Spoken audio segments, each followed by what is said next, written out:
So గోంగూర చాలామంది ఇష్టంగా తీసుకుంటూ ఉంటారు. అయితే గోంగూరలో ఉన్న పోషక విలువలేంటి? సో దీన్ని తీసుకోవడం వల్ల మనకు కలిగే ఆరోగ్య లాభాలేంటి? ఇక ఎవరైనా తీసుకోకూడదా? వివరాలు తెలుసుకుందాం. ఈరోజు మనతో పాటు ఉన్నారు ప్రముఖ dietitian and nutritionist Abitha Chilukuri గారు. మేడం నమస్తే అండి. నమస్తే.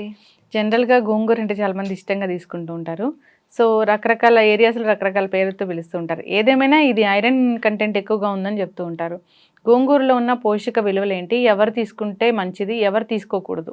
గోంగూరలో విటమిన్ సి అనేది చాలా ఎక్కువ క్వాంటిటీస్‌లో ఉంటుంది. హ్మ్. ఇంకోటి మీరు చెప్పినట్టు ఐరన్ కూడా చాలా హై క్వాంటిటీస్‌లో ఉంటుంది. దాంతో పాటు ఇప్పుడు దాంట్లో విటమిన్స్, మినరల్స్ అన్నీ ఉండడం వల్ల అది ఇమ్యూనిటీ కూడా బూస్ట్ చేస్తుంది. హ్మ్. అంతేకాకుండా దానికి laxative properties, diuretic properties, astringent ఇవన్నీ ప్రాపర్టీస్ ఉన్నాయి గోంగూరకి. చాలా హెల్తీ. కానీ ఇప్పుడు గోంగూరలో ఆక్సాలిక్ యాసిడ్ కూడా ఎక్కువ ఉంటుందన్నమాట. హ్మ్. దానివల్ల ఇప్పుడు కిడ్నీ స్టోన్స్ అంటే కాల్షియం ఆక్సలేట్ కిడ్నీ స్టోన్స్ ఎవరికైతే వస్తూ ఉంటాయో, ఒకవేళ హిస్టరీ ఉంటే కిడ్నీ స్టోన్స్‌ది కాల్షియం బేస్డ్‌వి హ్మ్. వాళ్ళు అవాయిడ్ చేస్తే బెటర్. అంటే హ్మ్. ఒకవేళ వాళ్ళకి ఆల్రెడీ వచ్చింది 2, 3 టైమ్స్ అట్లా స్టోన్స్ అని అంటే వాళ్ళు అవాయిడ్ చేస్తే బెటర్ అనమాట. హ్మ్. ఎందుకంటే ఆక్సాలిక్ యాసిడ్ ఉంటుంది కాబట్టి వాళ్ళకి ప్రాబ్లమ్ అవుతది. పొటాషియం కూడా చాలా హై క్వాంటిటీస్‌లో ఉంటుంది హ్మ్. గోంగూరలో. కాబట్టి ఇప్పుడు కిడ్నీ పేషెంట్స్ లైక్ ఇప్పుడు కిడ్నీ ఫెయిల్యూర్ అయిన వాళ్ళు కానీ, డయాలిసిస్ మీద ఉన్నవాళ్ళు ఇట్లాంటి వాళ్ళు అందరూ అవాయిడ్ చేసేయాలి గోంగూర. హ్మ్. ఇంకా మనకి అనీమియా ఉన్న వాళ్ళకైతే చాలా సూపర్ ఫుడ్‌గా హ్మ్. బెనిఫిట్స్ అని హెల్ప్ చేస్తుందనమాట హ్మ్. గోంగూర.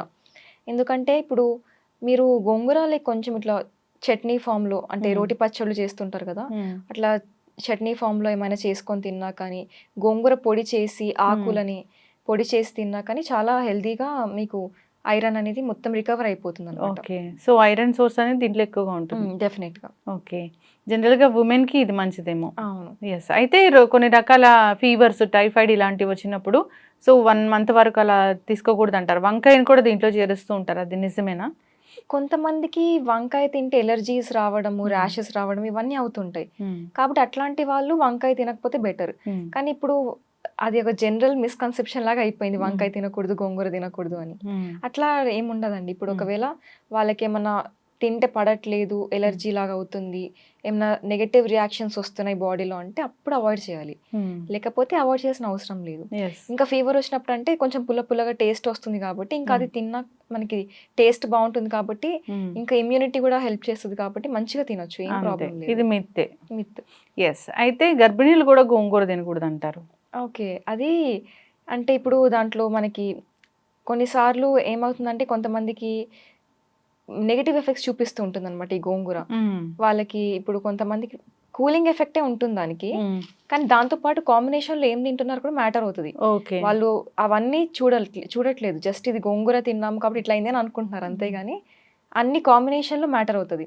ఇదొక్కటి తినడం వల్ల ఏమైనా అవుతది అని ఏముండదు. హ్మ్. ప్రెగ్నెంట్ వుమెన్‌కి ఇప్పుడు పపాయ తింటే ప్రాబ్లమ్ అవుతది. హ్మ్. కానీ ఇట్లాంటి గోంగూర వీటికి ఏం కాదు. ఓకే. సో పోషక విలువలైతే దీంట్లో ఎక్కువగానే ఉంటాయి. అవును. అంటే ఇప్పుడు మీరన్నట్టు వాళ్ళకి విటమిన్ సి హై ఉంటుంది కాబట్టి హ్మ్. గోంగూరలో, ఎక్కువ క్వాంటిటీస్‌లో గోంగూర తింటే వాళ్ళకి మిస్‌క్యారియేజెస్ హ్మ్. అట్లాంటివి అవ్వడానికి ఛాన్స్ ఉంటుంది. ఓకే. ఎందుకంటే విటమిన్ సి లైనింగ్స్ అని బ్రేక్ చేస్తది కాబట్టి హ్మ్. ప్రాబ్లమ్ అవుతది. తినొచ్చు. బట్ హ్మ్. ఎంత క్వాంటిటీస్ తింటున్నారనేది మ్యాటర్ అవుతది. ఓకే. ఇప్పుడు ఆ డే మొత్తంలో ఉట్టి గోంగూర ఒకటే తింటే విటమిన్ సి ఉన్నది హ్మ్. ఏం కాదు. దాంతో పాటు మళ్ళీ ఇప్పుడు లెమన్ జ్యూస్ కానీ వేరేవి బీట్రూట్ మొత్తం డైట్ అంతా విటమిన్ సి రిచ్ ఉన్నది తింటే మాత్రం డెఫినిట్‌గా అడ్వర్స్ ఎఫెక్ట్స్ అనేవి వస్తుంటాయి.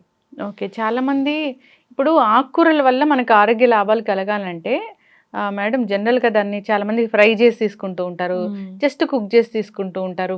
లేదా పప్పుతో కలిపి తీసుకుంటూ ఉంటారు. సో ఏది బెస్ట్ అంటారు ఈ పోషకాలన్నీ అందాలంటే? ఆకుకూరలో మీకు మొత్తం దాంట్లో ఉన్న ప్రాపర్ న్యూట్రియంట్ కంటెంట్ రావాలి అంటే, మీరు దాన్ని డెఫినిట్‌గా ఉట్టి బ్లాంచ్ చేయాలంతే. హ్మ్. అంటే జస్ట్ స్టవ్ మీద ఒక 12 మినిట్స్ అది హ్మ్. కూడా సిమ్ లేదా మీడియం ఫ్లేమ్ హ్మ్. మీద కుక్ చేయాలంతే. Just 12 minutes. హ్మ్. తర్వాత తీసి మీరు కొంచెం లెమన్ వేసుకొని తిన్నా కానీ టేస్ట్ బానే ఉంటుంది. మీరు లేదంటే జ్యూస్ కూడా చేసుకోవచ్చు. పౌడర్ ఫామ్‌లో తీసుకున్నా గానీ బానే ఉంటుంది. హ్మ్. కానీ మీరు దాన్ని డీప్ ఫ్రై చేసి, హై ఫ్లేమ్‌లో పెట్టి 20 మినిట్స్, 25 మినిట్స్ చేస్తే మాత్రం దాంట్లో పోషక బెనిఫిట్స్ అన్నీ పోతాయన్నమాట. యెస్. ఖచ్చితంగా అండి.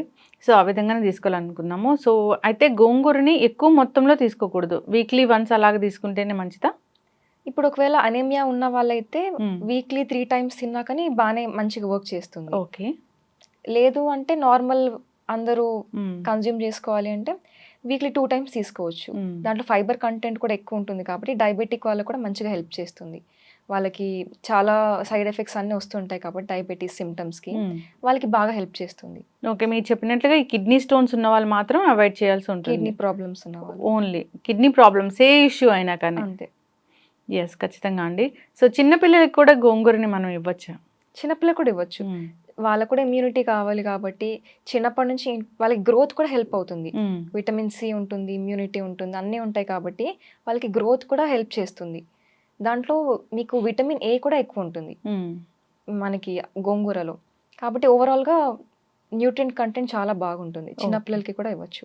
ఎస్, అయితే మ్యామ్ దీన్ని చాలా రకాల ఫుడ్స్తో కలిపి ఇస్తూ ఉంటారు. ఇన్ ద సెన్స్ మటన్ గోంగూర అలాగా, చికెన్ గోంగూర అలా చేసి ఇస్తూ ఉంటారు. అది మంచిదేనా?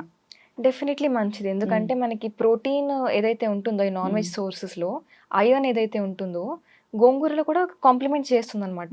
దాంట్లో విటమిన్ సి ఉంటుంది, ఐరన్ ఉంటుంది, ఇవన్నీ ఉంటాయి కాబట్టి కాంప్లిమెంట్ చేసి మీకు న్యూట్రిటివ్ వాల్యూ అనేది ఎన్హాన్స్ అవుతుంది. కానీ మీరు ఆ గోంగూర అనేది ఎట్లా కుక్ చేస్తున్నారు ఒకటి మ్యాటర్ అవుతుంది. ఒకవేళ దాన్ని ఎక్కువ ప్రెషర్ కుక్ చేసేసి ఎక్కువ సేపు కుక్ చేస్తే పోతుంది. మళ్ళీ లాస్ట్లో మీరు మొత్తం ప్రిపరేషన్ అయినాక లాస్ట్లో అది వేసి దాంట్లో మిక్స్ చేసుకొని తింటే డెఫినెట్గా హెల్దీనే అది. ఓకే, అయితే గోంగూర తిన్న తర్వాత ఏదైనా ఆహారాలు తీసుకోకూడదా?